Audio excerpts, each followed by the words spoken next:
Two runaway Kunekune pigs who caused a bit of a stink when they were picked up by animal control on a suburban New Plymouth street now have a new home. Checkpoint spoke to the local pound in February after their animals were found sauntering into town a month earlier.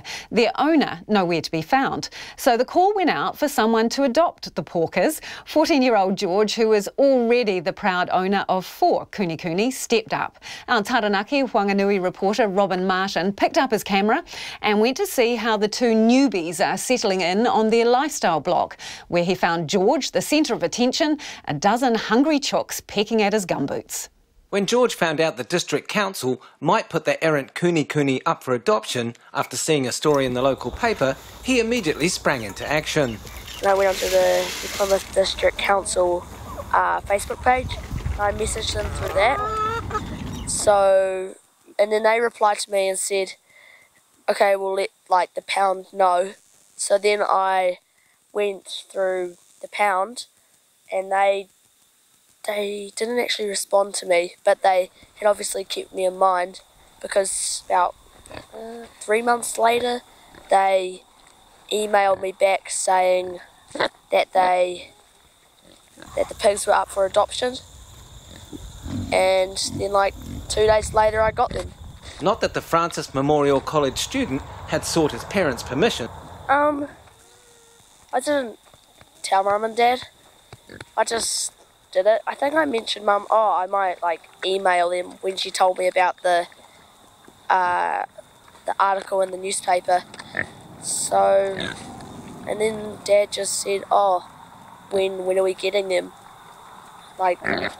Neither of my parents said no. They didn't really say yes either, though. They kind of just agreed. The newcomers are about 5 months old, and George has named them Peggy and Sue. They are being kept away from Cleo, Mabel, Wayne and Wilbur, who are about 18 months old, in part because they're on a diet. These guys, I'd say, are about 20 kgs at the moment, but they are overweight. So my ones that are 1.5, they're probably about 50 to 60 kgs, and they're really good weight.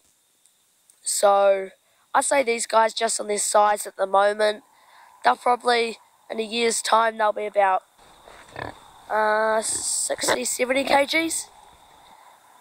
I am feeding them mostly on grass, and then I am feeding them once a day, sometimes twice a day if I'm feeling nice.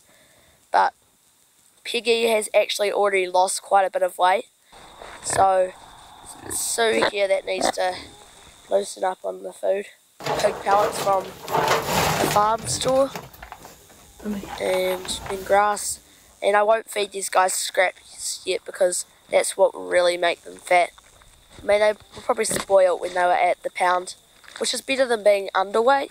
So I'm just making them back to their ideal size and condition. None of this comes cheap, of course, but George has got that covered too.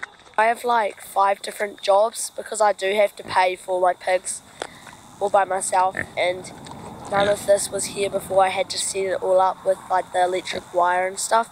So I do window cleaning, I charge electric scooters, I now work at a cattery, and I do pet care and mow people's lawns. So I've got quite a few jobs, but I enjoy working, especially when there's money.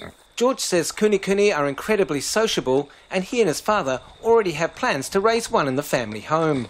Dad wants, when, say I breed them and I have a little runt or something, he wants to keep a little piglet in the house.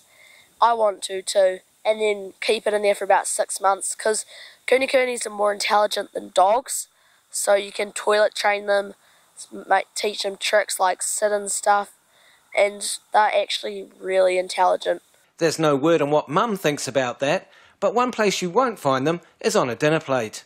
People say they are also good for meat, but I mean, I don't actually know. As long as they are kept lean, because Kunekunes do put on fat a lot faster than other pigs, even though they are smaller.